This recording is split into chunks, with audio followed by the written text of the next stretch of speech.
नमस्कार दोस्तों, स्वागत है आप सभी लोगों का। आज की अपनी इस क्लास में वैदिक काल को आगे बढ़ाते हुए उत्तर वैदिक कालीन समाज, उसकी राजनीति, उसकी अर्थव्यवस्था और धर्म, जो भी प्रमुख बातें हैं उनको समझते हैं। ठीक है, चलिए स्टार्ट करते हैं। उत्तर वैदिक कालीन, ठीक है।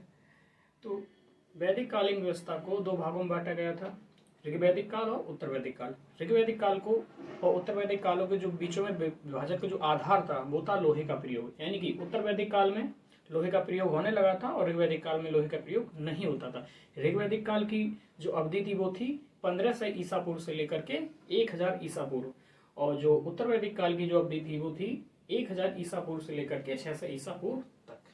ठीक है, तो अब बात करें उत्तर वैदिक कालीन बात करें तो सबसे पहले शेष 3 वेदों, ब्राह्मण ग्रंथों, आरण्यक और उपनिषदों की रचना हुई।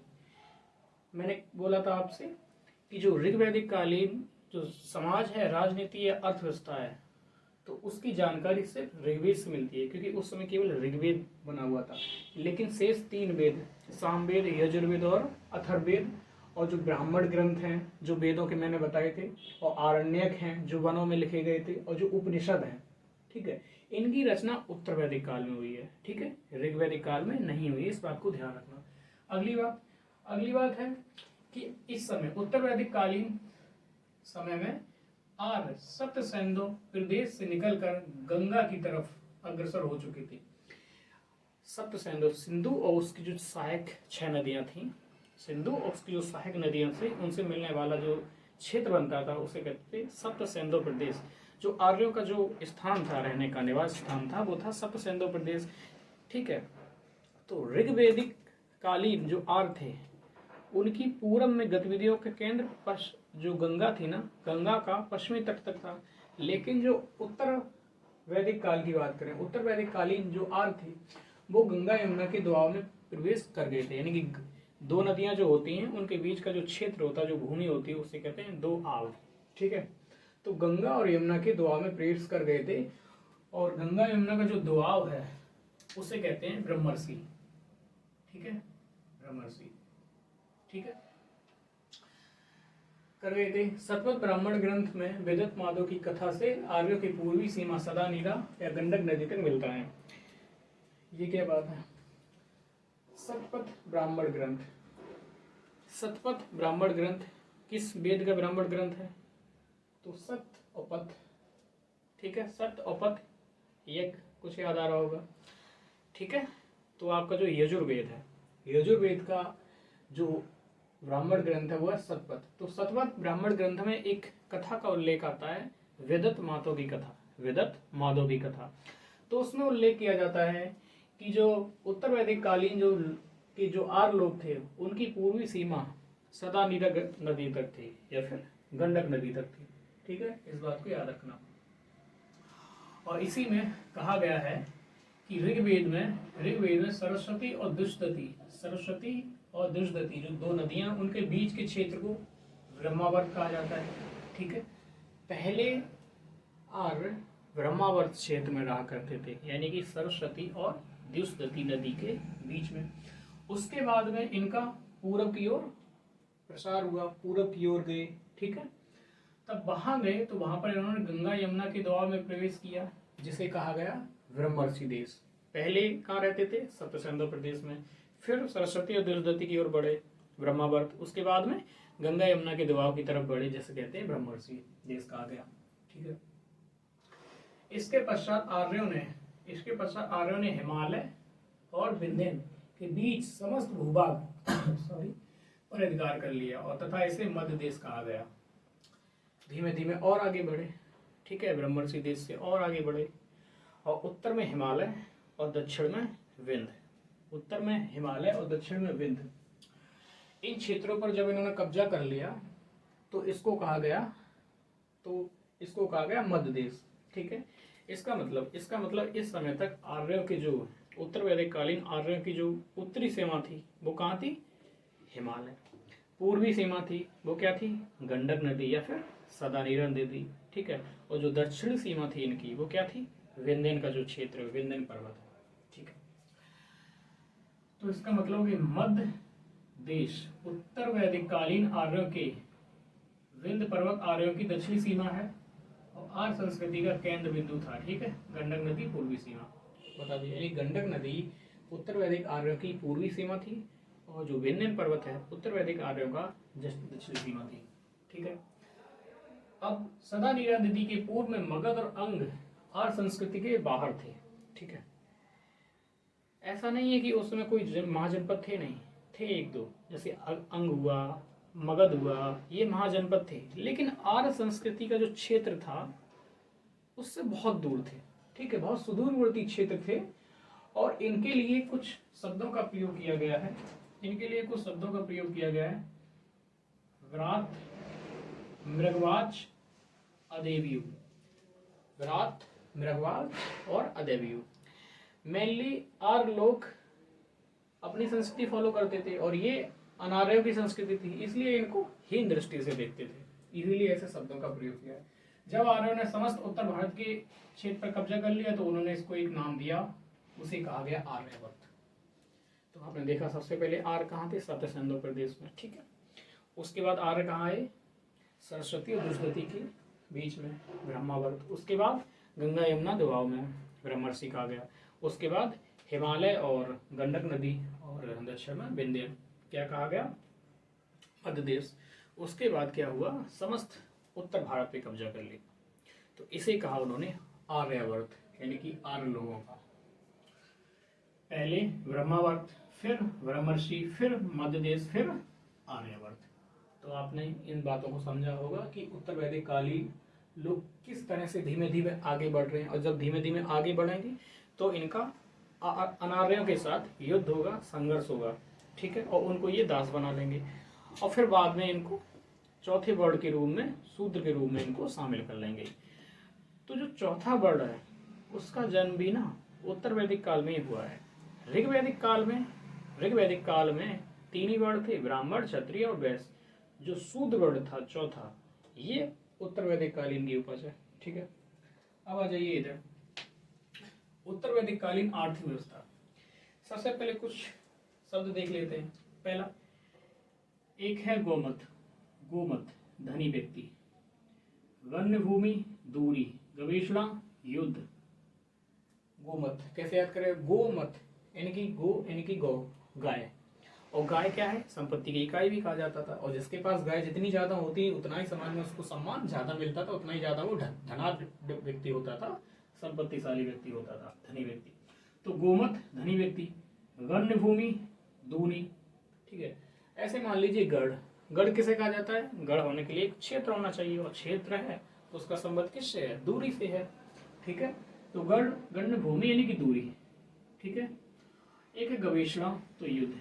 गवेषणा, एक गविष्टि शब्द भी मैंने पिछली क्लास में आपको बताया था, गाय के लिए यूज किया गया था। ठीक है, और गवेषणा शब्द युद्ध के लिए प्रयोग किया गया, और ये प्रयोग किया गया गाय के संदर्भ में ही, क्योंकि युद्ध हुआ करते थे गायों को लेकर। ठीक है, उस समय समुद्री व्यापार हो रहा था, ऋग्वैदिक काल में भी समुद्री व्यापार होने लगा था और इस समय भी समुद्री व्यापार हो रहा था। क्योंकि इस समय तक भी करेंसी कोई इजाद नहीं हो पाई थी। ठीक है, कोई करेंसी नहीं थी, इसलिए वस्तु विनिमय होता था, वाटर सिस्टम होता था, एक वस्तु के बदले में दूसरी वस्तु देना। ठीक है, करेंसी नहीं थी। अब अर्थव्यवस्था देख लेते हैं, लोहे की बात करें। मैंने क्या कहा कि ऋग्वैदिक कालीन व्यवस्था और उत्तर वैदिक कालीन व्यवस्था, इन दोनों में जो विभाजन रेखा है किसने खींची, लोहे के प्रयोग में। हुआ क्या, इस समय लोहे की खोज हो चुकी थी, लोहे की खोज हुई थी। एक एटा है, उत्तर प्रदेश का एटा जिला है, वहां पर एक जगह अतरंजी खेड़ा, उत्तर प्रदेश का एटा जिला है, उसमें एक जगह है, एक क्षेत्र है अतरंजी खेड़ा, वहां पर लोहे का खोज हुई। ठीक है, जब लोहे की खोज हुई तो फिर लोहे का प्रयोग होने लगा अर्थव्यवस्था में, और जब लोहे का प्रयोग अर्थव्यवस्था में होगा तो क्या हुआ, पशुपालन की तुलना में कृषि का महत्व बढ़ने लगा। पशुपालन की तुलना में कृषि का महत्व बढ़ने लगा, लोग कृषि पर बहुत ज्यादा ध्यान देने लगे। ठीक है, तो फिर वही सारी चीजें आ जाएंगी, अभी बताते हैं। अथर्ववेद में लोहे के लिए कृष्ण अयस्क और श्याम अयस्क नामक दो शब्दों का प्रयोग किया गया। आपसे अगर क्वेश्चन पूछा जाए कि कृष्ण अयस्क और श्याम अयस्क क्या है, तो ये लोहे के लिए प्रयोग किया गया है। कहाँ? अथर्ववेद में किया गया है। ओके, अब हुआ क्या, इससे क्या कृषि पशुपालन की तुलना में कृषि का महत्व बढ़ गया। अब आप सोचिए कृषि का जब महत्व बढ़ेगा, क्यों? लोहे की खोज हो चुकी है, कृषि का महत्व बढ़ गया। अब क्या होगा? पहला, निजी संपत्ति की चाहत बढ़ने लगेगी। क्यों? जब भूमि का महत्व बढ़ेगा तो सभी लोग चाहेंगे हमारी भी भूमि हो, हमारी भी निजी भूमि हो, क्योंकि उत्पादन करना है, कृषि करनी है। ठीक है, अब जब कृषि होने लगेगी तो इनके जीवन में क्या स्थायित्व आ जाएगा। पशुपालन जब करते थे पहले तो हमेशा चलवासी रहते थे। ठीक है, घुमंतु प्रणाली में विश्वास रखते थे। क्यों? क्योंकि एक जगह का चारा अगर समाप्त हो जाता था तो दूसरी जगह जाना पड़ता था। लेकिन अब क्या हुआ, अब कृषि होने लगी है। अब कृषि के लिए आपको एक जगह रहना पड़ेगा, वहाँ रहकर कृषि करनी पड़ेगी, क्योंकि कृषि करने में भी समय लगता है, उत्पादन में समय लगता है, और फाइनली जब उत्पादन हो जाता है तो उसका भंडारण भी करना होता है। तो फाइनली अब आने लगा राज्य का कंसेप्ट, राजा का कंसेप्ट आने लगा। ठीक है, क्योंकि अब राज्य भी होना चाहिए। राज्य होगा तो राजा के अधिकार भी होंगे, राजा के अधिकार होंगे तो प्रशासन होगा, सेना होगी, व्यवस्था होगी, न्याय प्रणाली होगी, सब चीज़ें होंगी। ठीक है, तो अब जरूरत क्या पड़ेगी, जब इन सब चीज़ों को जब चलाने के लिए किस चीज़ की जरूरत पड़ेगी? कर की जरूरत पड़ेगी, टैक्स, क्योंकि राजस्व चाहिए ना इन सब चीज़ों को संचालित करने के लिए। और टैक्स कहाँ से आएगा? अभी क्या है, ऋग्वैदिक कालीन में एक स्वैच्छिक कर होता था, बलि। अब क्या किया जाएगा? बलि को अनिवार्य कर दिया जाएगा, कंपलसरी टैक्स कर दिया जाएगा। इतना ही नहीं, इसके अलावा भी भाग और शुल्क नामक 2 अतिरिक्त करों को भी लागू किया जाएगा इस समय। ठीक है, आगे बढ़ते हैं। ठीक है, पुष्पलन दो, एक चित्रित धूसर मृदभांड है, एक उत्तरी काले पॉलिशदार मृदभांड है। ये क्या है आगे बता देंगे। ठीक है, शतपथ ब्राह्मण ग्रंथ किसका है? यजुर्वेद का है। ठीक है, शतपथ ब्राह्मण ग्रंथों में उल्लेख भी किया गया है कि 14 बैलों का उल्लेख किया गया है, किसी क्रियाओं का भी उल्लेख किया गया। शतपथ ब्राह्मण ग्रंथ में 24 बैलों वाले हलों का उल्लेख किया गया है, यानी कि 24 बैल मिलके हलों को खींचा करते थे और खेत की जुताई किया करते थे। इतना ही नहीं, इसके साथ जो कृषि की क्रियाएं होती हैं, जुताई है, मड़ाई है, निराई है, कटाई है, इत्यादि का भी उल्लेख किया गया है शतपथ ब्राह्मण ग्रंथ में। राइट, ठीक है। इसके अलावा ऋग्वेद में केवल एक ही अन्न का उल्लेख था, एक ही अनाज था, वो था यव या जौ। अन्न में एक ही था, यव या जौ, इसीलिए तो विवाह के दौरान लड़का जौ लेके बाहर निकलता है। ठीक है, क्योंकि उस समय कुछ और हुआ नहीं करता था। इस काल में उत्तर वैदिक काल की बात करें तो चावल भी खोजे जा चुके थे, गेहूं भी होने लगे थे, मूंग, उड़द, कपास इत्यादि होने लगे थे। यानी कि इस समय गेहूं, चावल, ठीक है, कपास, उड़द, मूंग इत्यादि प्रकार की दालों का भी उत्पादन होने लगा था। ठीक है, इसके अलावा जो अतरंजी खेड़ा आपका जगह है, कहाँ है? उत्तर प्रदेश का एक जिला है एटा। उत्तर प्रदेश का एक जिला है एटा, वहां पर अतरंजी खेड़ा है, वहीं पर लोहे की खोज हुई थी। ठीक है, और यहीं पर चावल और गेहूं और जौ के साक्ष भी मिले थे। चावल, गेहूं, जौ के साक्ष भी मिले थे। कहाँ से? अतरंजी खेड़ा से। इसके अलावा अब देख लेते हैं, निजी संपत्ति का महत्व बढ़ने लगा था। मैंने कहा अभी क्यों बढ़ने लगा था? क्योंकि कृषि का महत्व बढ़ा, भूमि का महत्व बढ़ा, तो निजी संपत्ति का महत्व बढ़ेगा। अब लोग रहने लगे थे एक जगह, तो अपनी अपनी संपत्ति बनाएंगे, बढ़ने लगा था। अब इस समय 4 प्रकार के बर्तन देखने को मिलते हैं, 4 प्रकार के, और ये जितने बर्तन हुआ करते थे ना, सारे मिट्टी से बने होते थे, मृदा से बने होते थे, इसीलिए इनको मृदभांड कहते थे। मृदा से बने होते थे, मिट्टी से बने होते थे, इसलिए इनको क्या कहते थे? मृदभांड कहते थे। जैसे कि एक होता था लाल और काला मृदभांड, लाल और काला मृदभांड एक होता था। एक होता था लाल मृदभांड, एक होता था उत्तरी काले पॉलिशदार मृदभांड, उत्तरी काले पॉलिशदार मृदभांड, इन पर पॉलिश की होती थी, बहुत नई नई प्रकार की नक्काशी की जाती थी। एक है चित्रित धूसर मृदभांड, इनमें बहुत प्रकार के चित्र बने हुआ करते थे। ये बर्तन हुआ करते थे, कटोरी, प्लेट, जो भी थाली है। जो सर्वाधिक लोग में प्रचलन में थे, यानी कि समाज में सबसे ज्यादा जो प्रचलन में थे, वो थे आपके लाल मृदभांड। आजकल भी आपने देखा होगा, जो हमारे कुम्हार लोग होते हैं, वो मलैया बनाते हैं, ठीक है, बहुत सारी चीजें बनाते हैं। दीपावली को दिवालियां बना लो, छोटे छोटे दीपक बनाते हैं, तो वो लाल होते हैं, उसी प्रकार के। तो लाल मृदभांड का प्रचलन सर्वाधिक था, ठीक है।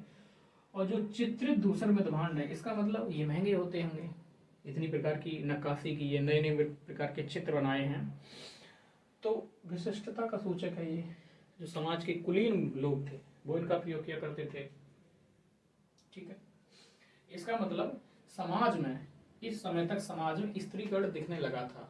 कुछ लोग बहुत आय में बहुत अधिक थे और कुछ लोग गरीब हुआ करते थे।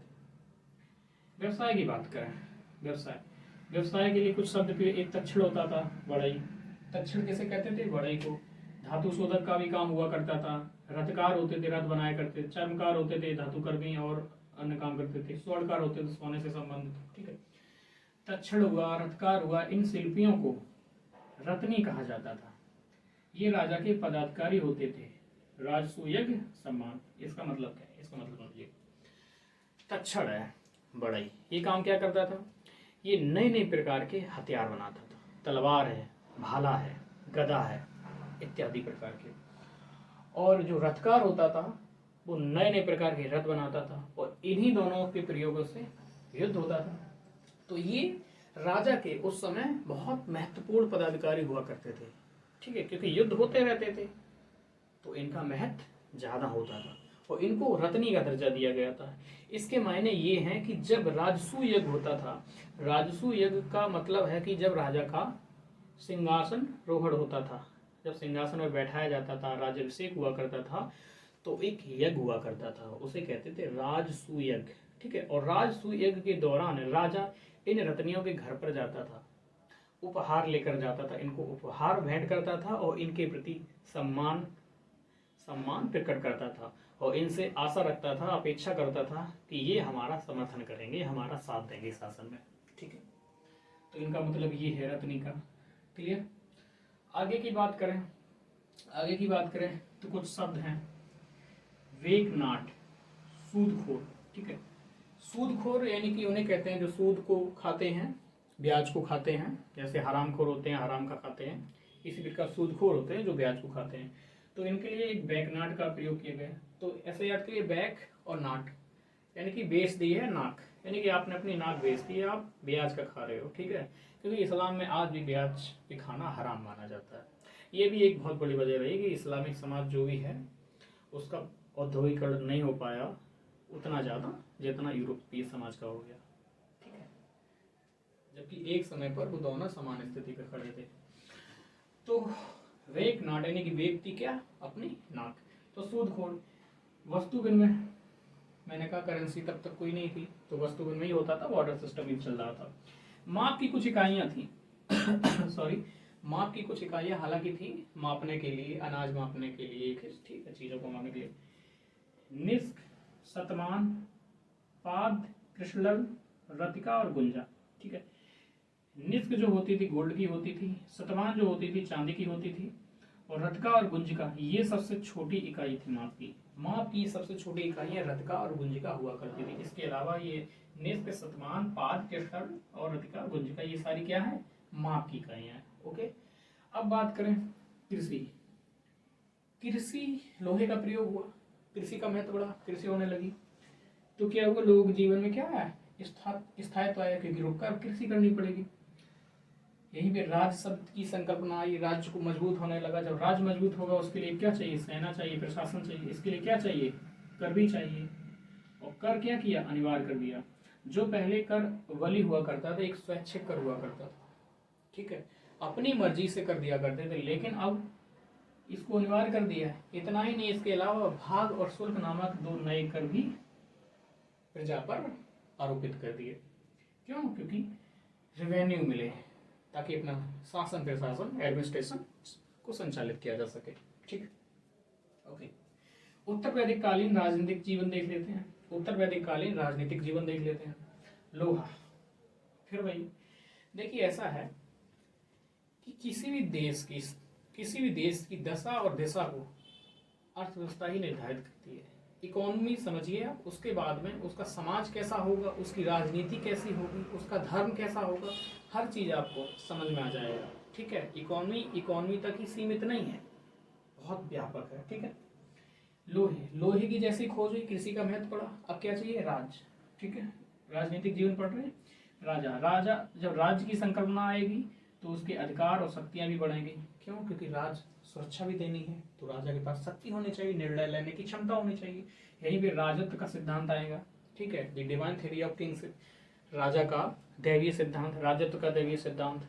इसका मतलब कि राजा पृथ्वी पर ईश्वर का प्रतिनिधि होता है, इसलिए प्रजा को उससे बिना सवाल जवाब किए उसकी हर एक बात को मानना, हर एक उसके आज्ञा का पालन करना होता है।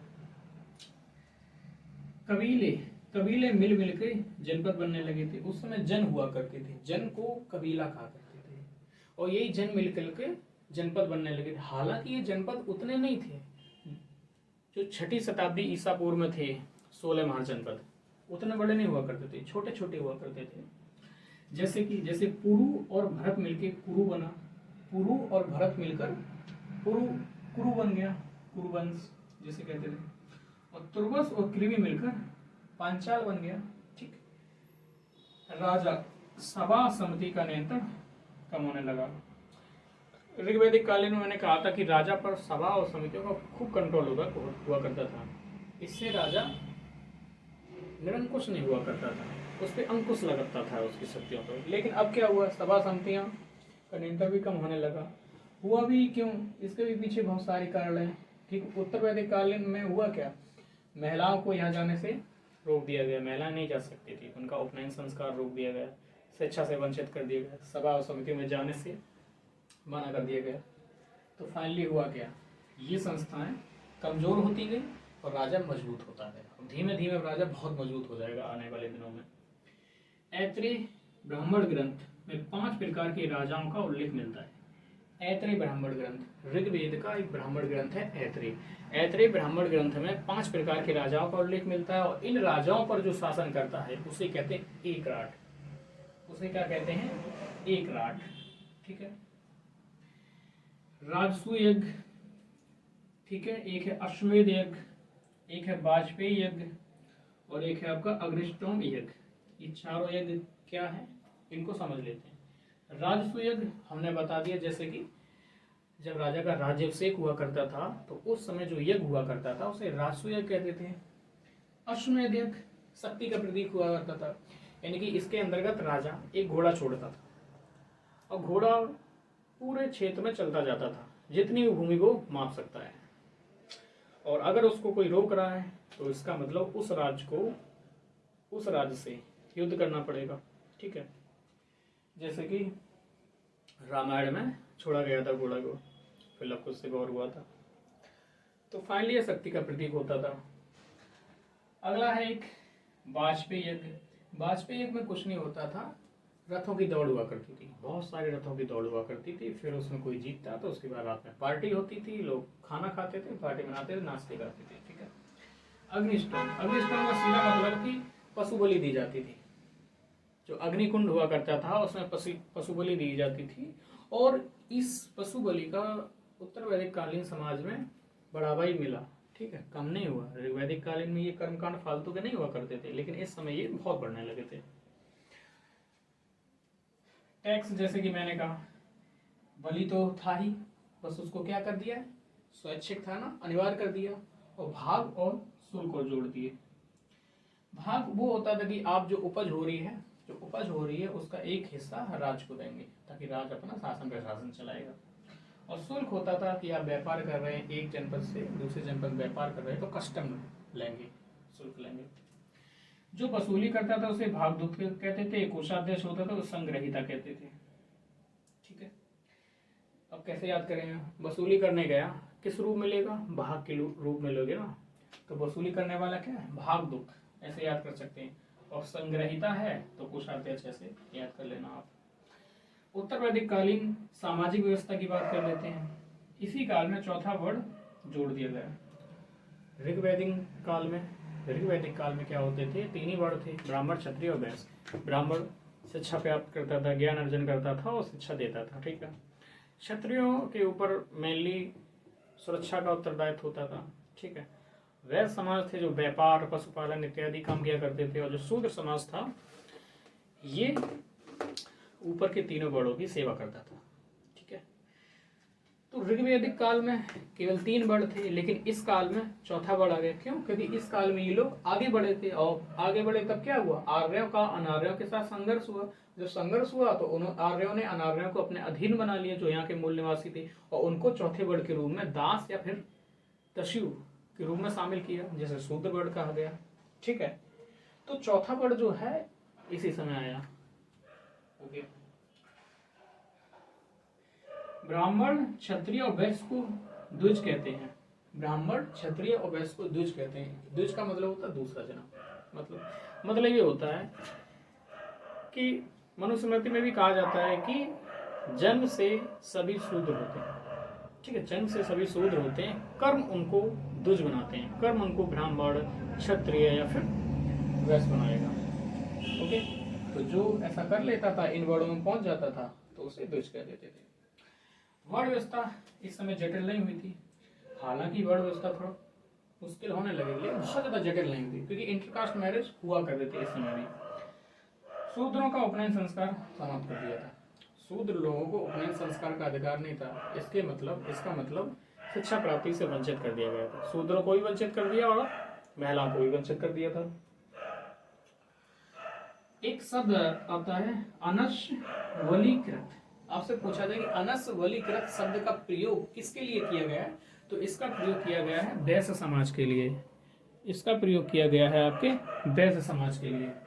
क्यों? क्योंकि वैश्य समाज ही के ऊपर कर देने का पूरा दारोमदार था। ब्राह्मण ऐसा काम करते नहीं थे जो टैक्स दें, टैक्स से फ्री थे। क्षत्रिय सुरक्षा का दायित्व करते थे, वो भी नहीं टैक्स देते थे। शूद्र तो सेवा ही करते थे, कमाएंगे नहीं, कैसे?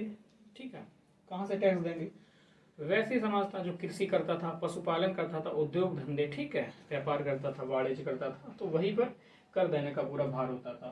तो इसीलिए एक शब्द का प्रयोग किया गया अनस वलीकृत, वली और अनस। ठीक है, वैश्य समाज के लिए। ब्राह्मण इस समय क्या हुआ, कर्मकांड बढ़ने लगे। जब कर्मकांड बढ़ते हैं, कर्मकांड करते कौन है? पुरोहित लोग, ब्राह्मण लोग। जब कर्मकांड बढ़ने लगेंगे इस समय, तो ब्राह्मणों का महत्व बढ़ने लगेगा। ब्राह्मणों की शक्तियों में अपार वृद्धि देखने को मिलती है इस समय। ठीक है, और इतना ही नहीं, शतपथ जो ब्राह्मण ग्रंथ है, शतपथ किसका? यजुर्वेद का।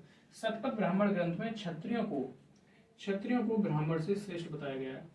मतलब शतपथ ब्राह्मण ग्रंथ में कहा गया है कि क्षत्रिय लोग ब्राह्मणों से श्रेष्ठ होते हैं। तो यहाँ कहीं ना कहीं यहाँ पर क्षत्रियों और ब्राह्मणों के बीच में कुछ संघर्ष देखने को मिल रहा है। ये वही संघर्ष जो 6ठी शताब्दी ईसा पूर्व संघर्ष देखने को मिलेगा, जब जैन, बौद्ध और इनके समानांतर बहुत सारे नए नए संप्रदाय उठ खड़े होंगे। किसके विरुद्ध में? ब्राह्मणवाद, कर्मकांड, ठीक है, पुरातनवादी लोगों के विरुद्ध। अब आ जाते हैं स्त्रियों की दशा क्या थी। ऋग्वैदिक काल में स्त्रियों की दशा अच्छी थी। उपनयन संस्कार होता था, शिक्षा का अधिकार था, ठीक है, जीवन भर अविवाहित रह सकती थी, ठीक है, बहुत सारे अधिकार थे। आप देख सकते हो कि उत्तर वैदिक कालीन में इनकी स्थिति क्या थी। एक है मैत्रेयी संहिता। इसमें स्त्रियों को, नारियों को 3 बुराइयों में गिना जाता है। 3 बुराइयों में गिना जाता है, सुरा, पासा और स्त्री। 3 बुराइयां होती हैं इसमें। कहा गया 3 बुराइयां हैं समाज में। कौन कौन? सुरा, पासा और स्त्री, और मनुष्य को इनसे दूर रहना चाहिए। सुरा का मतलब शराब होती है, मदिरा होती है, ठीक है। पासा का मतलब जुआ होता है, और स्त्री है। तो इसे आप देख सकते हैं। दूसरा, ऐत्रेय ब्राह्मण ग्रंथ ऋग्वेद का ब्राह्मण ग्रंथ है। ऐत्रेय ब्राह्मण ग्रंथ में कहा गया है कि पुत्री समस्त दुखों का कारण है। एक बार पुत्री ने जन्म ले लिया तो जीवन भर दुख के अलावा वो कुछ नहीं देगी। तो इससे आप समझ सकते हैं उस समय की। बृहदारण्यक उपनिषद एक है, बृहदारण्यक उपनिषद है, बहुत बड़ा उपनिषद है। गार्गी और याज्ञवल्क्य। गार्गी एक विदुषी हुआ करती थी। ये विदुषी मेनली उत्तर वैदिक काल की है, ठीक है, उत्तर वैदिक कालीन समाज की एक विदुषी हुआ करती थी। तो इनका संबंध याज्ञवल्क्य से हो रहा था। तो कुछ प्रश्न इन्होंने किया और याज्ञवल्क्य वहां पर समझ नहीं पाए प्रश्न को, ठीक है, और उस जवाब देने में असमर्थ हो गए। तो जब एक स्त्री एक पुरुष से क्वेश्चन कर रही है, वो नहीं बता पा रहा है, तो क्या होता है आम घरों में कहते हैं ना, जब पुरुष के पास कोई जवाब नहीं होता है फिर उसका हाथ उठता है। तो इसी प्रकार इन्होंने कुछ कहा, इन्होंने कहा कि बहस ना करो वरना गधे से सर तोड़ देंगे। ठीक है, तो इस तरह से देख सकते हैं। उपनयन संस्कार तो मैंने कहा बंद हो ही चुका था, शिक्षा के अधिकार से वंचित कर दिया गया था, सभा समितियों में जाने से रोक दिया गया था। इसीलिए राजा मजबूत हो रहा था, सभा समितियों का प्रभाव कम हो रहा था। ये भी आपने देखा। कुछ पॉजिटिव चीजें हैं इस समय भी, हालांकि बुरी चीजें हो गई थी लेकिन इतना भी बुरा नहीं था। ठीक है, क्या पॉजिटिव था? पॉजिटिव ये था कि स्त्रियों की दशा अभी भी सूत्रकाल की जो शताब्दी है उतनी बुरी नहीं थी। मतलब कि 6वीं शताब्दी और ईसा पूर्व से लेकर 3वीं शताब्दी ईसा पूर्व की बात करें, 6वीं शताब्दी ईसा पूर्व और 3वीं शताब्दी ईसा पूर्व के जो बीच की जो ड्यूरेशन है, यहाँ पर महिलाओं की स्थिति बहुत बदतर हो गई थी, बहुत खराब हो गई थी। लेकिन इतनी खराब यहाँ नहीं थी। क्यों? क्योंकि यहाँ पे शतपथ ब्राह्मण ग्रंथ में स्त्री को पुरुष की अर्धांगिनी कहा गया, यानी कि आधा अंग। स्त्री पुरुष का आधा अंग है, यानी कि उसकी संपत्ति, उसके जीवन, ठीक है, उसके सामाजिक अधिकार और जो भी चीजें हैं, धार्मिक अधिकार, उन सब में उसका आधा भाग होगा। नियोग प्रथा अभी भी प्रचलित थी, नियोग प्रथा मैंने बताई थी। सती प्रथा और पर्दा प्रथा तो इसमें थी ही नहीं, क्योंकि सती प्रथा है, पर्दा प्रथा, इनका जन्म मूलतः मध्यकाल में हुआ है, पूर्व मध्यकाल में, उस समय तो थी। घोषा, शिक्ता, अपाला, विश्वपाला, लोपामुद्रा, ये ऋग्वैदिक कालीन विदुषियाँ थी। तो वहीं पर गार्गी और मैत्री जैसी उत्तर वैदिक कालीन कुछ विदुषियाँ देखने को मिलती हैं। ठीक है, बाल विवाह, पर्दा प्रथा नहीं चल रही थी और संपत्ति के अधिकार से पहले से ही नहीं मिला हुआ था। यानी कि ऋग्वैदिक कालीन समाज में भी महिलाओं को संपत्ति का अधिकार नहीं था। ठीक है, राइट टू प्रॉपर्टी उनके पास नहीं था। ठीक है, तो आई होप आपने ये सब चीजें देख ली, इतना क्लियर हो। अब समाज, अर्थव्यवस्था और राजनीति हमने देख ली, अब आश्रम व्यवस्था देख लें। ठीक है, आश्रम व्यवस्था, आश्रम व्यवस्था का मतलब क्या होता है? मतलब यह है कि व्यक्ति के जीवन को ना एक व्यवस्थित ढंग से कई भागों में बांट दिया गया, जिससे कि व्यक्ति का जीवन एक आसान हो सके, उसको स्पष्ट हो कि उसको करना क्या है। ठीक है, बहुत ज्यादा कंफ्यूजन ना हो, ऐसे समझ लीजिए।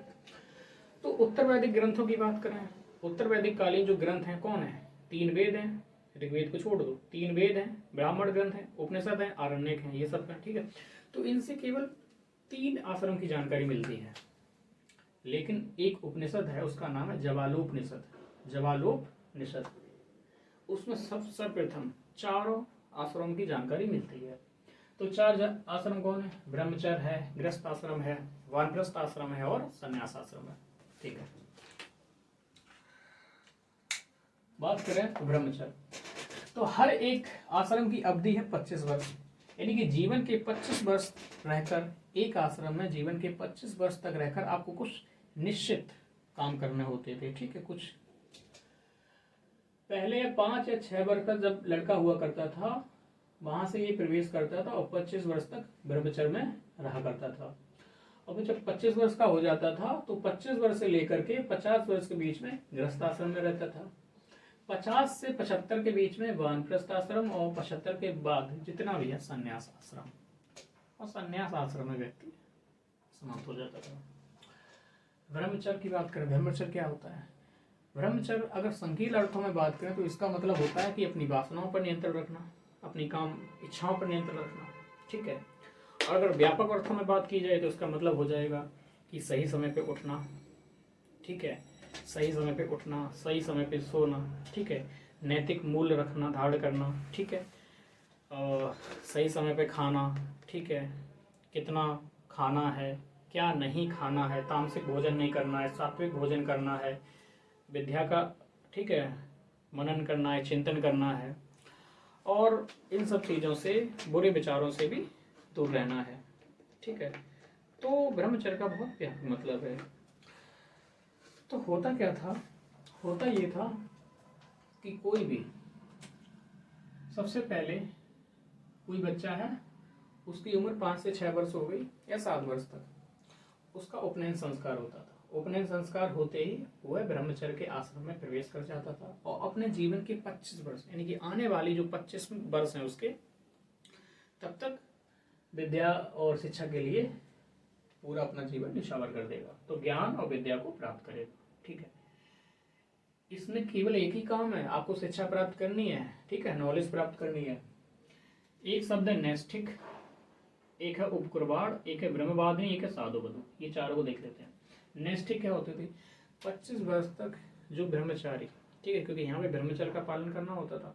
जो भी ब्रह्मचारी, लड़कों की बात हो रही है, 25 वर्ष तक शिक्षा प्राप्त करते थे, उनको कहते थे नैष्ठिक, यानी कि निष्ठा के साथ ज्ञान प्राप्त करते थे। और जो जीवन भर ब्रह्मचर्य का पालन करते हुए शिक्षा प्राप्त करते रहते थे, ज्ञान अर्जन करते रहते थे, उनको कहते थे उपकुरबाड़। उपकुरबाड़। इसी प्रकार नारियों की बात कर लें, क्योंकि ऋग्वैदिक समाज में तो शिक्षा का अधिकार था ना इनको, तो इनकी अगर बात की जाए तो जो 25 वर्ष तक जो शिक्षा प्राप्त करती थी लड़कियां, उनको ब्रह्मवादिनी कहते थे, ब्रह्मवादिनी। और जो जीवन भर शिक्षा प्राप्त करती थी, ब्रह्मचर्य का पालन करते, उनको साधु बधु, यानी साधुओं की बधु, ठीक है, ऐसे समझ लीजिए, पुत्री। जैसे ही 25 वर्ष हुए, 25वें वर्ष इनका क्या होगा? समावर्तन संस्कार होगा। समावर्तन संस्कार में क्या होता था? जो भी लड़का है उसका 25 वर्ष हो गया आज, तो उसको नहलाया जाएगा, ठीक है, अभिषेक किया जाएगा, दूध से नहलाया जाएगा, ठीक है। और जब स्नान कर लेता था तो उसे कहते थे स्नातक, स्नान कर चुका है, उसी कहते थे स्नातक, जो ग्रेजुएट जैसे कहते हैं इंग्लिश में, स्नातक शब्द यहीं से आया है। समावर्तन संस्कार हो जाता था, इसके बाद व्यक्ति गृहस्थ आश्रम में प्रवेश करने की योग्यता रखता था, गृहस्थ आश्रम में प्रवेश कर सकता था, ठीक है, ये हो गया। अब प्रवेश समावर्तन संस्कार हुआ, ठीक है, अब गृहस्थ आश्रम आ गए। गृहस्थ आश्रम में क्या है? गृहस्थ आश्रम में अब वो शादी कर सकता था, अपनी कुछ व्यवसाय कर सकता था, जो भी उसने ज्ञान प्राप्त किया है उसी के अकॉर्डिंग वो कोई व्यवसाय कर सकता था, विवाह शादी बच्चे, ये सारी चीजें थी इसमें। तो इसको सभी आश्रम में श्रेष्ठ आश्रम कहा गया। 4 आश्रम है, 4 में सबसे श्रेष्ठ आश्रम गृहस्थ आश्रम को कहा गया। 3 ऋणों से हम मुक्त होने की बात की जाती थी, यानी गृहस्थ आश्रम में रह के आप कुछ मूलभूत काम करने होते थे आपको, तो 3 ऋणों से आपको मुक्त होना था, पितृण, देवऋण और ऋषि ऋण। पितृण यानी कि आपने शादी कर ली, पुत्र पैदा कर लिया, एक आप पितृण से मुक्त हो गए। ऋषि ऋण, आप वेदों का अध्ययन कर रहे हैं, करते रहे हैं, ठीक है, लोगों को ज्ञान देते रहे, तो ऋषि ऋण से ऋण हो जाएंगे, ऋण मुक्त हो जाएंगे। एक है आपका देव ऋण, आप यज्ञ कर रहे हैं तो उससे मुक्त हो जाएंगे। इसी पंच महायज्ञ भी किए जाते थे, ऋषि यज्ञ है, देव यज्ञ है, पितृ यज्ञ है, भूत यज्ञ है, मनुष्य यज्ञ इत्यादि, ठीक है। 50 वर्ष जैसे ही व्यक्ति के हुआ करते थे, अब व्यक्ति से अपेक्षा की जाती थी कि व्यक्ति अब सांसारिक मोह माया तमाम तरह के बंधन है, इनसे पृथक होने लगे, धीमे धीमे दूर जाने लगे। सॉरी, ऐसा नहीं कि इसमें वो वन में चला जाता था, पूरी दुनियादारी छोड़ देता था, समाज से अपने संबंध विच्छेद कर देता था, ऐसा नहीं हुआ करता था। समाज से संबंध बने रहते थे, लेकिन घर से जो मोह माया, ठीक है, लोभ मोह मद, ये सब इनसे दूर होने लगता था, ताकि फाइनली जब वो संन्यास आश्रम में जाए उसको परेशानी ना हो। ये ट्रेनिंग होती थी, ये संन्यास आश्रम का एक तरह का ये पूर्व अभ्यास है, ठीक है। तो वानप्रस्थ 50 से 75 तक, यानी कि सामाजिक काम करो, सामाजिक न्याय का काम करो, लोक कल्याण का करो, लोगों को विद्या दो, लोगों को सही रास्ता दिखाओ। और जैसे ही 75 वर्ष हो जाते फिर उनसे कहा जाता था कि अब आप फाइनली सब कुछ त्याग दो, ठीक है, सामाजिक संबंध और घर परिवार से जो भी थोड़ा बहुत आपका नाता रहा हो सब तोड़ दो, फाइनली आप वन में चले जाओ, वहाँ पे ध्यान करो, तप करो, साधना करो ईश्वर की, और फाइनली वहीं पे साधना करते करते आपको मोक्ष प्राप्त करना है। यानी कि जीवन का जो अंतिम लक्ष्य है वो मोक्ष हुआ करता था, निर्वाण, कैवल्य, ठीक है। तो ये आपने आसन व्यवस्था देख ली, ठीक है। हालांकि आसन व्यवस्था ऐसा नहीं कि इंडिया में है, पश्चिम का भी एक कोई दार्शनिक है, तो उसका नाम तो नहीं याद आ रहा है, उसने भी इसी तरह को जीवन को कुछ निश्चित भागों में वर्गीकृत किया गया कि जीवन जीना कैसे है। तो ठीक है, एक अच्छी व्यवस्था है, लेकिन अभी उतनी प्रासंगिक नहीं रही है, ठीक है।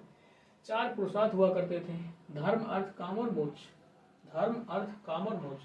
धर्म यानी कि विद्या अध्ययन करना, ठीक है, यज्ञ करना। अर्थ का मतलब जीविका, व्यवसाय, ये सब।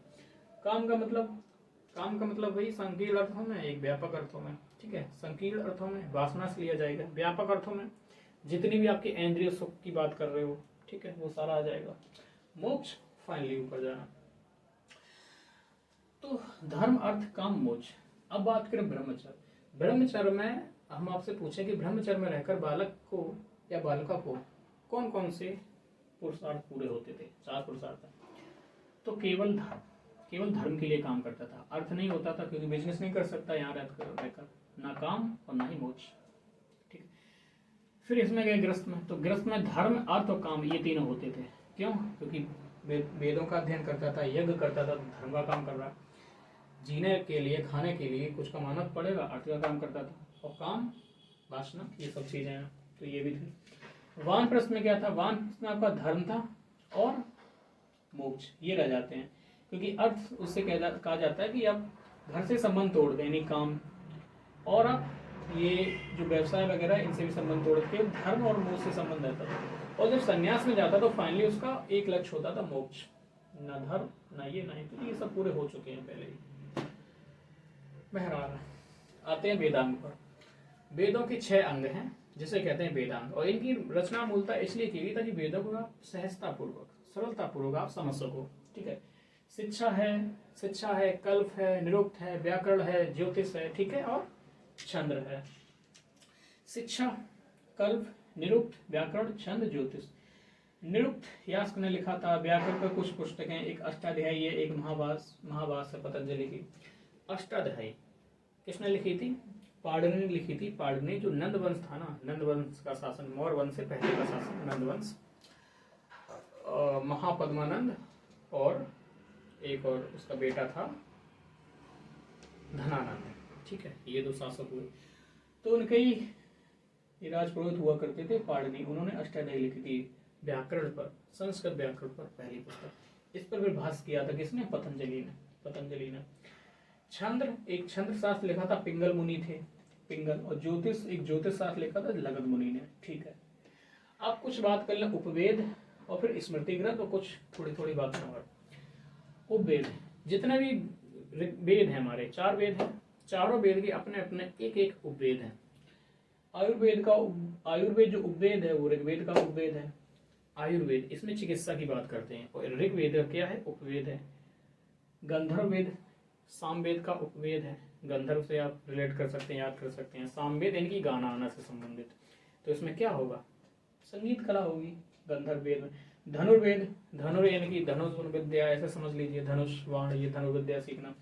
तो यजुर्वेद से क्या है? धनुर्विद्या है, यजुर्वेद से संबंधित है। यजुर्वेद, धनुर्वेद, यजुर्वेद, सेंस निकल रहा, आप याद कर सकते हैं। शिल्प वेद शिल्प कला से संबंधित है। शिल्प कला यानी कैसे क्या बनाई जाती हैं चीजें। अथर्ववेद का है। तो शिल्प वेद किसका है? अथर्ववेद का उपवेद है शिल्प कला। ठीक है, ये याद हो गए। स्मृति ग्रंथों की अगर बात कर लेते हैं, स्मृति ग्रंथों की बात करें, एक है मनुस्मृति, याज्ञवल्क्य स्मृति, नारद स्मृति और देवल स्मृति। स्मृतियां क्या होती हैं? स्मृतियां मेनली हिंदू समाज का कानून हुआ करते थे जिस समय, जैसे कि आज संविधान है, आईपीसी है, सीपीसी है, सीआरपीसी है। ठीक है, ठीक उसी प्रकार पहले स्मृति हुआ करती थी, इससे कानून का संचालन हुआ करता था। मनुस्मृति सर्वाधिक प्राचीन है और सर्वाधिक प्रमाणिक है। सर्वाधिक प्राचीन और सर्वाधिक प्रमाणिक भी है, एक स्मृति है। ठीक है, और इसकी रचना हुई थी शुंग काल में, लगभग 200 ईसा पूर्व से लेकर 200 ईस्वी, यानी कि जो 400 वर्ष का जो ड्यूरेशन रहा है, इसी दौरान इसकी रचना हुई थी शुंग काल में। तो आपसे पूछा जाए कि मनुस्मृति किस काल से संबंधित है? शुंग काल। शुंग काल यानी कि मौर्य वंश के बाद जो आया था शुंग काल, वो उन्होंने ब्राह्मणत्व है या हिंदू धर्म, इन सब पे ज्यादा बल दिया था, उसी समय इसकी रचना की गई थी। याज्ञवल्क्य स्मृति, याज्ञवल्क्य स्मृति की बात करें, सातवाहन से संबंधित है। कैसे याद करें? याज्ञवल्क्य यानी यज्ञ हो रहा है, तो यज्ञ में बैठाने के लिए बालकों को चाहिए, क्योंकि बालक सबसे ज्यादा अबोध होते हैं, पवित्र होते हैं। ठीक है, तो वो आ तो सकते नहीं ऐसे, तो उनके लिए क्या 7 वाहन बड़े बड़े भेजे गए कि बच्चों को जाओ भर के ले आओ। ठीक है, तो याज्ञवल्क्य स्मृति 7 वाहन। नारद स्मृति गुप्त काल से संबंधित है। नारद जी क्या करते थे? एक दूसरे के जो सीक्रेट होते थे उनको उद्घाटित करते थे, उजागर करते, यानी गुप्त बातें सबको बता देते, चुगली करते थे। तो गुप्त काल नारद स्मृति। देवल स्मृति पूर्व मध्यकाल या अरब आक्रमण से संबंधित। इसका मतलब सबसे पहले भारत पे अरब आक्रमण का हुआ 712 ईस्वी में हुआ था। 712 ईस्वी मोहम्मद बिन कासिम के नेतृत्व में हुआ था। सॉरी, उसके बाद में बहुत ज्यादा कन्वर्जन हुआ था। ठीक है, एक हिंदू समाज पश्चिम उत्तर का जो क्षेत्र है हमारा, जैसे कि अफगानिस्तान है, कुछ पाकिस्तान का हिस्सा, तो यहाँ पर बहुत लार्ज स्केल पर कन्वर्जन हुआ था। हिंदू बौद्ध ये सब मुसलमान में चले गए थे, तलवार के बल पे चले गए थे। तो फिर हिंदू समाज ने सोचा, जो विद्वान थे हिंदू समाज के इन लोगों ने सोचा कि इनको वापस लाना है तो क्या करना चाहिए। तब इन्होंने एक स्मृति बनाई कि किस प्रकार के उनका शुद्धिकरण किया जाए और उनको वापस हिंदू धर्म में शामिल किया जाए। तो देवल स्मृति उसी से संबंधित है। देवल जो है ना, देवल उस समय एक पोर्ट हुआ करता था, एक बंदरगाह हुआ करता था जब मोहम्मद बिन कासिम ने अटैक किया था, तो उसी के नाम से ये है। ठीक है, अब बात करते हैं कुछ स्मृतियां। मनुस्मृति, तो मनुस्मृति के जो भाष्यकार हैं 4 लोग हैं, मेघातिथि, कुल्लूक भट्ट, गोविंदराज, भारुची। मेघातिथि, कुल्लूक भट्ट, भारुची और गोविंदराज। याज्ञवल्क्य स्मृति की भाष्य किसने किया? विज्ञानेश्वर, विश्वरूप, अपराग। विज्ञानेश्वर, विश्वरूप और अपराग सॉरी, इसको आप याद कर लीजिएगा। याज्ञवल्क्य स्मृति है, इनकी भाष्य किया गया जो बहुत ज्यादा प्रसिद्ध भाष्य हुए हैं। एक है मीताक्षरा, एक है आपका दायभाग। मीताक्षरा लिखी किसने? विज्ञानेश्वर ने, और दायभाग लिखी जमूद वाहन ने। ठीक है, क्या है इन दोनों में? जो मीताक्षरा है, मीताक्षरा ये बात करती है कि पिता की मृत्यु से पहले बेटे को उसकी संपत्ति मिल सकती है। यानी कि एक पिता अपने जीवन काल के दौरान भी अपने बेटे को अपनी संपत्ति दे सकता है, जमीन, प्रॉपर्टी जितनी भी सब कुछ दे सकता है। ये है मीताक्षरा में। और जो दाय भाग है, इसमें है कि पिता अपनी जीवन के दौरान नहीं, बल्कि मृत्यु, जब पिता की मृत्यु हो जाएगी उसके बाद ही बच्चों को उनकी संपत्ति का अधिकार मिलेगा, संपत्ति मिलेगी। ठीक है, उससे पहले नहीं। तो ये जो मेनली लागू है, ये केवल आपका जो बंगाल का क्षेत्र है या फिर नॉर्थ ईस्ट का जो क्षेत्र है वहां पर लागू है। और ये लगभग पूरा नॉर्थ जो इंडिया है या फिर साउथ इंडिया है, लगभग यहाँ पर ये लागू है। ठीक है, याद रखिएगा। पुराणों की संख्या 18 है। पुराणों में होता क्या, जितने भी विभिन्न जो लोकप्रिय राजवंश रहे हैं उन्होंने क्या किया, अपने राजवंश का इतिहास लिखवाया, तो उन्हें पुराण कहा गया। कुल मिलाकर 18 पुराण हैं। इनके संकलनकर्ता लोमहर्ष हैं और उनके ही पुत्र हैं उग्रशर्मा। लोमहर्ष ने बहुत मेहनत की, लिखा, उसके बाद वो चले गए तो उनके पुत्र रहे, उनके अपने पिता का काम मुझे पूरा करना चाहिए, तो उग्रशर्मा, तो उन्होंने फिर काम किया। एक है आपका मत्स्य पुराण, विष्णु पुराण, वायु पुराण, भागवत। मत्स्य पुराण सातवाहन से संबंधित है, सर्वाधिक प्राचीन पुराण है। विष्णु पुराण मौर्य से संबंधित है, वायु पुराण गुप्त वंश से संबंधित, भागवत पुराण और मार्कंडेय पुराण ये अन्य पुराण है। कैसे याद करेंगे? मत्स्य,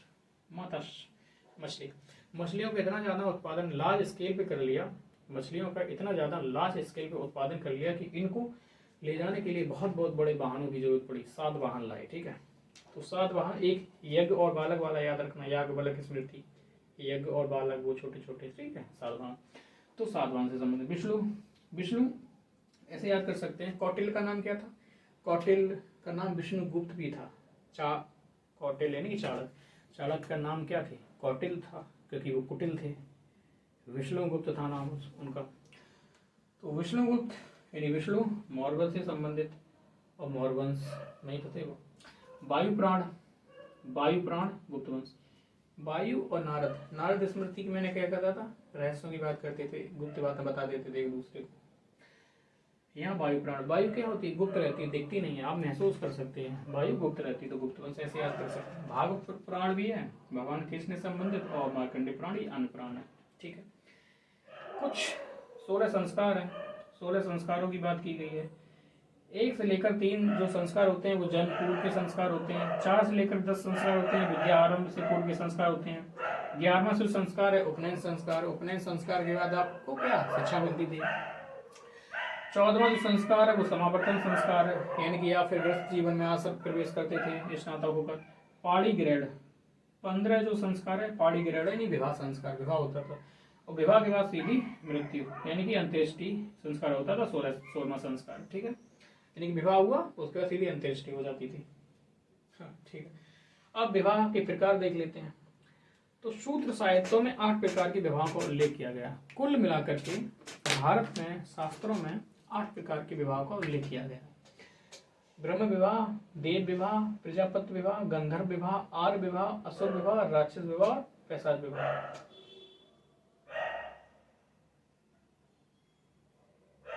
ठीक है। ब्रह्म विवाह क्या हुआ करता था? जो ब्रह्म विवाह हुआ करता था वो आज के जैसा था जैसे आजकल अरेंज मैरिज होती है ना, जो नॉर्मल जो अरेंज मैरिज होती है आजकल की, उसे कहते हैं ब्रह्म विवाह। ठीक है, नॉर्मल है, जो आज की जो अरेंज मैरिज है ना, वही है ब्रह्म विवाह। दूसरा देव विवाह। दूसरा देव विवाह का मतलब होता था कि ब्राह्मण बहुत सारे ब्राह्मणों को बुलाते थे, ठीक है, बहुत सारे ब्राह्मणों को बुलाते थे, उनसे यज्ञ संपादित किया कराया जाता था, और जो जिनका परफॉर्मेंस बहुत बेहतर रहता था यज्ञ करने में, तो उनको अपनी कन्या दे दी जाती थी, उनसे विवाह कर दिया जाता था कन्या का। तो इसका मतलब तो यही लग रहा है कि देव विवाह है ये मेनली ब्राह्मण समाज में प्रचलित होगा, क्योंकि ब्राह्मणों को बुला रहे हैं तो अपनी जाति के लोगों को तो बुलाएंगे, क्योंकि उत्तर वैदिक काल की बात हो रही है और उसके बाद की, ठीक है, ऋग्वैदिक काल की बात तो हो नहीं रही है। तो मेनली ये देव विवाह ब्राह्मणों में प्रचलित था। प्रजापत विवाह क्या है? प्रजापत विवाह भी ब्रह्म विवाही जैसा ही है। कर्तव्यों के निर्वाह का वचन लिया जाता था। जो वर होता था वधु को देने से पहले, जो वधु का पिता होता था कन्या का, वो कर्तव्यों के निर्वहन का वचन लेता था। गंधर्व विवाह, जो आजकल के जो प्रेम विवाह है, जो लव मैरिज होती है, उसको गंधर्व विवाह कहते हैं। ठीक है। आर्य विवाह। आर्य विवाह क्या होता था? आर्य विवाह का मतलब, आर्य का संबंध किससे याद करेंगे आप? गाय से संबंध है या फिर बैल से संबंध है। ठीक है। तो आर्य विवाह क्या होता था, जो पिता होता था कन्या का, लड़की से एक जोड़ी बैल ले लेता था या फिर एक जोड़ी गाय ले लेता था। एक जोड़ी बैल ले लेता था या फिर गाय ले लेता था, बदले में कन्या को दे देता था, शादी हो जाती थी। आर्य विवाह, आर्य से याद रखना, आर्य गाय और बैल ऐसे। ठीक है। और गंधर्व तो पता ही है, लव मैरिज। और इसमें ब्रह्म विवाह अरेंज मैरिज। देव विवाह यानी कि देव यानी देवता, और देवताओं को खुश कैसे किया जाता था? यज्ञ करके। तो ऐसे याद हो जाएगा, यज्ञ वाला देव विवाह। ब्रह्म विवाह तो हो ही गया है, ब्रह्म विवाह अरेंज मैरिज। प्रजापति विवाह, प्रजापति यानी कि प्रजापति से याद करिए आप। प्रजापति किसे कहा जाता है? ब्रह्मा जी को कहा जाता है, और उनसे कर्तव्यों के निर्वाह की बात की जाती है, ऐसे कुछ देख सकते हैं आप। ठीक है। असुर विवाह, मूल्य लेकर बिक्री है। बहुत जगह समाज में आज भी, भारत में या अन्य सारे समाजों में प्रचलित है कि मूल्य लेकर कन्या दे दी जाती है। मूल्य लेकर कन्या दे दी जाती है, इसे कहते थे असुर विवाह। ये एक अच्छा विवाह नहीं माना जाता था। ठीक है। एक है राक्षस विवाह। राक्षस विवाह क्या होता था? यानी कि सीधा किडनैपिंग, यानी किडनैप किया कन्या को और जाकर विवाह कर लिया, तो इसे कहते थे राक्षस विवाह। तो ये बहुत खराब होता था। और एक पैशाच विवाह। पैशाच विवाह सबसे निकृष्ट विवाह होता था राक्षस विवाह से ज्यादा। क्यों? इसमें ये होता था, जब कन्या फाइनली शादी नहीं करती थी, किडनैप कर लिया, फिर भी शादी नहीं कर रही, तो उसे जबरन संबंध स्थापित करते थे और उसके बाद में विवाह कर लेते थे। जबरन संबंध बनाकर विवाह करना पैशाच विवाह। तो आपका असुर विवाह खराब है, उससे खराब राक्षस, उससे खराब पैशाच। ये 8 विवाह हो गए आपके। ठीक है। ब्रह्म विवाह यानी कि अरेंज मैरिज। आर्य विवाह यानी कि गाय और बैल लेके। प्रजापति विवाह, कर्तव्यों के निर्वहन की बात करना। और कौन है? देव विवाह यानी कि यज्ञ की बात हो रही है। गंधर्व विवाह, लव मैरिज। फिर आया असुर विवाह यानी मूल लेकर। राक्षस विवाह, किडनैप कर लो। और आपका एक और रह गया पिशाच, जबरन संबंध बनाना। ठीक है। जो 4 विवाह थे, ब्रह्म विवाह, देव विवाह, प्रजापति विवाह और आर्य विवाह, इनको देख लीजिएगा। ब्रह्म विवाह, देव विवाह, प्रजापति विवाह और आर्य विवाह, ये विवाह शास्त्र संबद्ध थे, यानी कि शास्त्र इन विवाहों की अनुमति दिया करते थे। अन्य विवाहों की अनुमति शास्त्र नहीं दिया करते, यद्यपि ये समाज में प्रचलित थे। ब्रह्म विवाह, ठीक है, देव विवाह, प्रजापति विवाह, आर्य विवाह। इसका मतलब गंधर्व विवाह भी आप देख लीजिए, गंधर्व विवाह भी शास्त्र संबद्ध नहीं थे, कानून उनका सपोर्ट नहीं करता था। ठीक। अब महाकाव्य देख लें, कुछ बचे हैं महाकाव्य। तो 2 बड़े महाकाव्य हैं, एक रामायण जो दुनिया का सबसे प्राचीन, सबसे पुराना महाकाव्य है, और एक है महाभारत जो दुनिया का सबसे बड़ा महाकाव्य है। महाभारत की रचना वेद व्यास ने की है, तो वहीं on the other hand Ramayan की रचना महर्षि वाल्मीकि ने की है। क्या है इनमें, कुछ चीजें देख लेते हैं। इसे आदि महाकाव्य कहा जाता है। क्यों? सबसे प्राचीन महाकाव्य इसलिए। वाल्मीकि ने रचना की है, जब इसमें 24,000 श्लोक हैं। 24,000 श्लोक है, इसलिए इसे कहते हैं चतुर्विंशति। ठीक है। सती यानी कि 1000 और 24 है, चतुर्विंशति। ठीक है। सबसे पहले तमिल में अनुवाद किया था कंबन ने सबसे पहले तमिल में अनुवाद किया था। कंबन ने कुलोतुंग तृतीय के शासन काल में कंबन ने तमिल भाषा में अनुवाद किया था रामायण का। और बांग्ला भाषा में किसने अनुवाद किया? कृत्तिवास ने। कृत्तिवास ने बांग्ला भाषा में सबसे पहले रामायण का अनुवाद किया। और पेरियार जो थे, ईवी रामास्वामी पेरियार, ठीक है, तो इन्होंने सच्ची रामायण नामक एक पुस्तक लिखी थी, सच्ची रामायण, ठीक है। महाभारत की बात करें, इसमें जब 8,800 श्लोक थे तो उसे जय संहिता कहा जाता था। 24,000 श्लोक हो गए तो भारत कहा जाने लगा। और इसमें जो भरतवंश जो था ना, भरतवंश महाभारत में उसका उल्लेख मिलता है। वेद व्यास ने लिखा है, बता ही दिया मैंने, ठीक है। जब इसमें 1 लाख श्लोक हो गए, 1 लाख, तो इसे कहा गया महाभारत। महाभारत या फिर शत सहस्त्र, शत का मतलब 100 और सहस्त्र का मतलब 1000, तो टोटल कितने हो गए? 100 गुणा 1000, 1 लाख। शत सहस्त्र संहिता कहा गया, जो विश्व का सबसे बड़ा महाकाव्य है। इसमें कितने पर्व हैं? 18 पर्व। कितने पर्व हैं? 18 पर्व। जो छठा पर्व है भीष्म पर्व, उसका परिणाम है गीता। और गीता में मुक्ति के 3 मार्ग बताए गए हैं, ठीक है, ज्ञान मार्ग, कर्म मार्ग और भक्ति मार्ग। रास्ते अलग अलग हैं लेकिन पहुंचना तो एक ही जगह, मंजिल एक ही है, कहीं से भी जा सकते हैं। तमिल में अनुवाद किसने किया? पेरुन देवनार ने। पेरुन देवनार ने सबसे पहले इसका तमिल में अनुवाद किया। आशा करता हूँ आपको क्लास पसंद आएगी। एक ही क्लास में हमने सारे फैक्ट्स, जितने भी फैक्ट्स हो सकते थे, उनको समेटने का प्रयास किया। इससे बाहर तो क्वेश्चन नहीं जाएगा, क्योंकि एक ऐसा भी कोई भी फैक्ट नहीं बचा है जिसको मैंने लिया ना। और फाइनली आपका जो वैदिक समाज है, वैदिक संस्कृति है, वो आज समाप्त होती है। अगली क्लास में हम हड़प्पा सभ्यता को पढ़ाएंगे। मुश्किल से 40 से 45 मिनट लगेंगे, कंप्लीट आपकी हड़प्पा सभ्यता हो जाएगी, ठीक है। ठीक है, मिलते हैं अगली क्लास में। नमस्कार।